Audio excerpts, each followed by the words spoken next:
کا قانون اور اسلام کا پودا اتنی قربانیوں کے ساتھ سجا کر کے ہمیں دیا تھا، کیا یہ وہی اسلام ہے؟ کیا یہ وہی دین ہے؟ کیا وہی ہم مسلمان ہے؟ خدا کی قسم اپنے آپ کو بدلو، اپنے آپ کو سچا مسلمان بنا دو، اپنے آپ کو صحیح مومن بنا دو۔ یہ دنیا کی قومیں تمہارے اسلام کو دیکھ رہی ہیں، وہ چاہتی ہے کہ اسلام کی نعمت سے ہم بھی سرفراز ہو جائیں، لیکن تمہارے کردار کو دیکھ کر کے دور ہو۔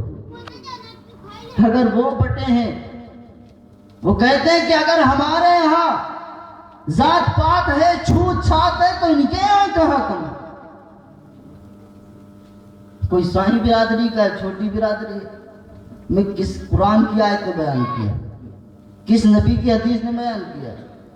یہ تیلی ہے تو بہت چھوٹا ہے، یہ فلاں ہے، یہ معیار ہم نے تیار کیا، آپ نے تیار کیا۔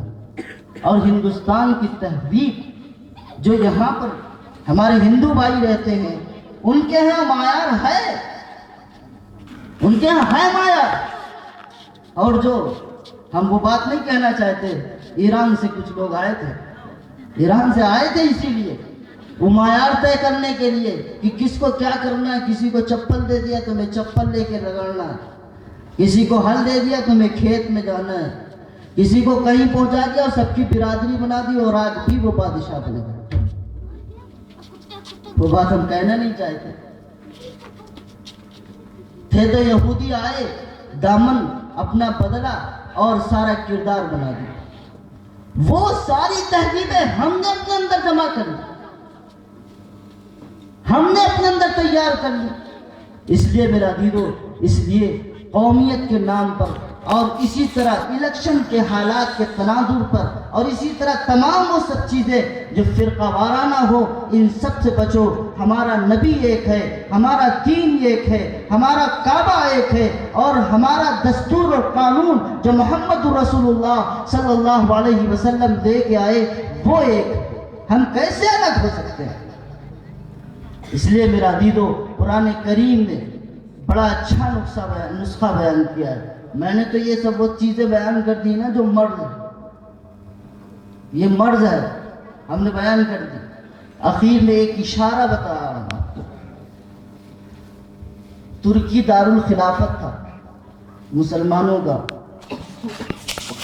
بہت سارے لوگ تاریخ پڑھتے ہوں گے، پتہ ہوگا ان کو۔ جو موجودہ ترکی ہے دارالخلافت کا،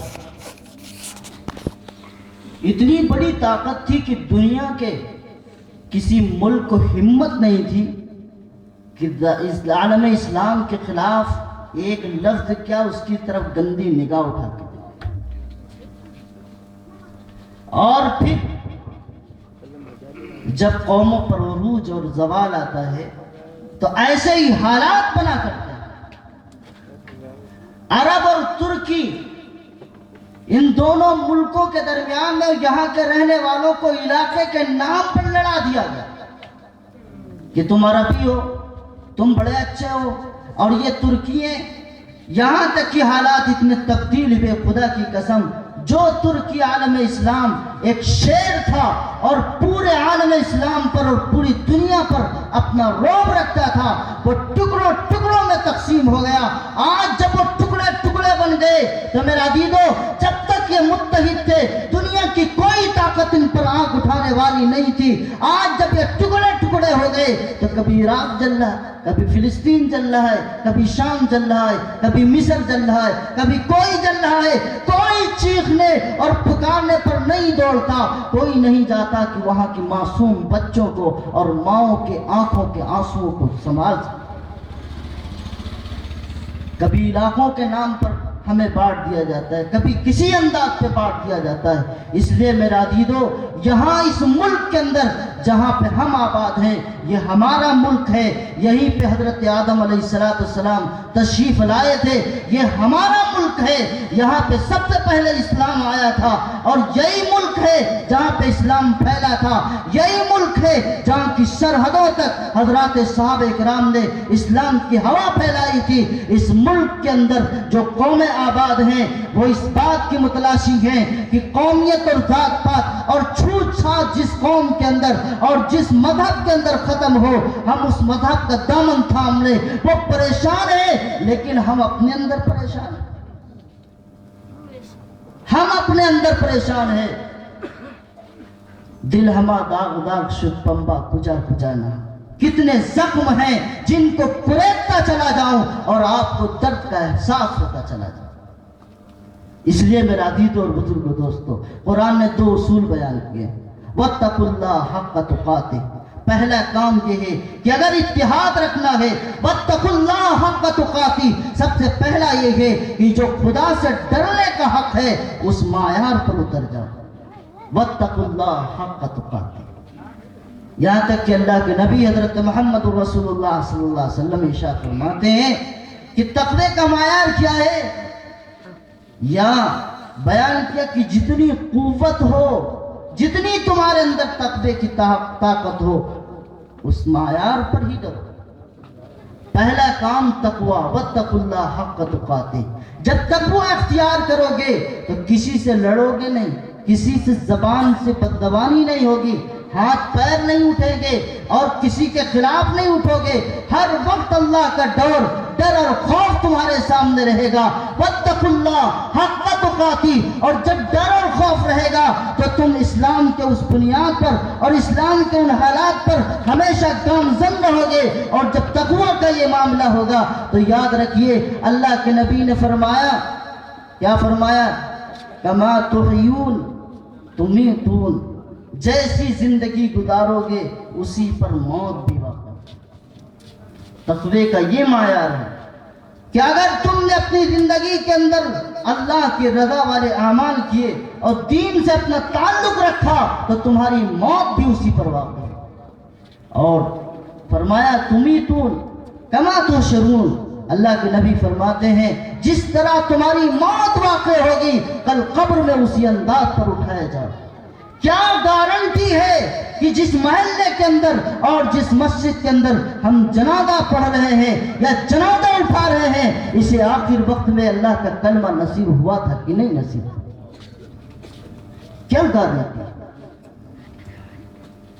کیا گارنٹی ہے جس کو ہم قبر میں اتار کے آئے ہیں وہ مسلمان مرا تھا کہ نہیں مرا تھا؟ تو اس لیے تقوی کا آخری معیار یہ ہے کہ تقوی اللہ سے ڈر اتنا کیا جائے کہ تمہاری موت بھی جب واقع ہو تو اسلام کی حالت میں واقع. فتنوں کے اس دور کے اندر تقوی پہلا معیار ہے, پہلا سبب ہے. اگر اتحاد پیدا کرنا ہے تو آپس میں تقوی پیدا کرو. اور دوسرا معیار اللہ کے نبی نے اللہ تعالیٰ نے فرمایا وَاعْتَصِمُوا بِحَبْلِ اللَّهِ جَمِيعًا وَلَا تَفَرَّقُوا, اللہ کی رسی کو مضبوطی کے ساتھ پکڑو, اس میں فرقہ نہ پیدا کرو, اس میں تفرقہ نہ پیدا کرو, اس میں لڑو نہیں. کیونکہ اللہ کی رسی محمد الرسول اللہ کی زبانی فرماتے اللہ کے نبی الحبل کتاب اللہ, رسی اللہ کی کتاب ہے.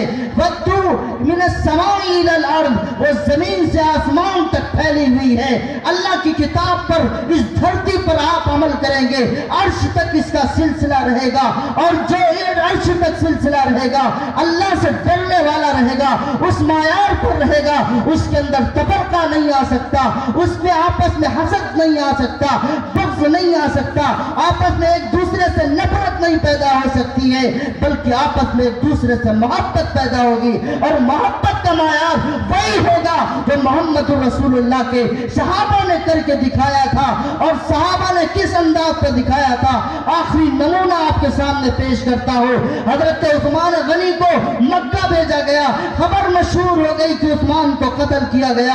اللہ کے نبی نے ہاتھ پھیلا دیا, کون عثمان ہے, نبی کا داماد ہے, کون عثمان ہے, اتنا باحیا ہے جس سے فرشتے شرماتے ہیں, کون عثمان ہے جو اتنا باحیا ہے جو مدینے کے اندر قتل و غارت کو بھی برداشت نہیں کرتا, کون عثمان ہے جس نے کنواں خرید کر کے مسلمانوں کے لیے وقف کر دیے, کون عثمان ہے جس نے قرآن کے دکھوا کر کے دنیا کے کونے کونے تک پہنچا دیے. وہ عثمان, وہ نبی کا داماد, وہ نبی کی دو بیٹیوں کا بیٹیوں کا شوہر، نبی کا داماد، محمد الرسول اللہ کا اتنا چہیتا، عثمان کے سلسلے میں خبر پھیلی ہے۔ اب آئے انصار آئے، اب آئے مہاجر آئے، سارے قبیلے والے آئے، سلمان فارس کے رہنے والے، شعیب روم کے رہنے والے، بلال حبش کے رہنے والے۔ نبی کا ہاتھ ہے، ایک اللہ کا بندہ اور ایک اپنی جماعت کا آدمی ہے، ایک اپنی قوم کا آدمی ہے اور ایک اپنی سب کا آدمی ہے۔ آج اسے قتل کیا گیا ہے، آج اسے مارا گیا ہے۔ صحابہ بیعت لیتے ہیں، اے اللہ کے نبی ہم اپنی جانوں کا نذرانہ پیش کر دیں گے، آپ کے آگے سے پیچھے سے دائیں سے بائیں سے جہاں سے کہیں گے اس انداز سے آپ کے لیے نذرانہ جان کو پیش کر دیں گے، کیونکہ یہ میرے ایک ساتھی کی بات ہے، میرے ایک رفیق کی بات ہے، میرے ایک ساتھی کی بات ہے، میرے ایک قوم کے فرد کی بات ہے۔ اگر انہوں نے قتل کیا گئے تو یقیناً آپ کے ساتھ میں شامل ہے۔ دوسری طرف خبر آتی ہے نہیں عثمان قتل نہیں ہوئی، جھوٹی خبر ہے، تب بھی اللہ نے کہا نہیں بیعت باقی رکھو۔ انہوں نے پھر کیا نہیں کر کے دکھایا؟ نبی چلے گئے، پھر عثمان شہید کیے گئے، پھر کیا حضرت علی حضرت معاویہ آئے نہیں؟ حضرت علی کا بھی موقف وہی اور حضرت امیر معاویہ کی بھی موقف وہی۔ عثمان غنی کے قاتلوں کے قتل کیا اور قاتلوں کے قتل کے سلسلے میں قصاص کے طور پہ انہیں قتل کیا جائے، دونوں کا مقدمہ اور مدعا ایک تھا اور دونوں اسی بنیاد پر کھڑے ہوئے تھے۔ دیکھتے ہی دیکھتے ہزاروں صحابہ کرام نے عثمان غنی کی شہادت کی بنیاد پر اس وقت اگرچہ نئی شہادت دی تھی، اس وقت اگرچہ عثمان کے لیے نہیں دی تھی، لیکن اس وقت 70,000 صحابہ کرام کے سب کھڑی ہو گئی اور عثمان غنی کے قتل کے سلسلے میں اپنے خون کو نچاور۔ یہ جماعت ہے، اس لیے میرا عزیزو اتحاد اور اتفاق کو باقی رکھو۔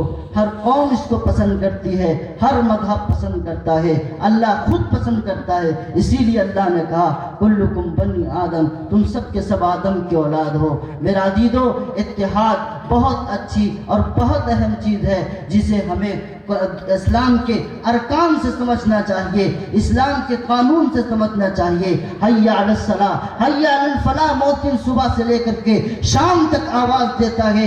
آج یہاں مغرب اور عشاء کا وقت ہوتا ہے تو دوسرے ملکوں کے اندر فجر کا وقت ہوتا ہے۔ دنیا کا کوئی حصہ ایسا نہیں ہے 1 منٹ کے اندر مؤذن اذان نہ دیتا ہو اور اس اذان کے اندر یہ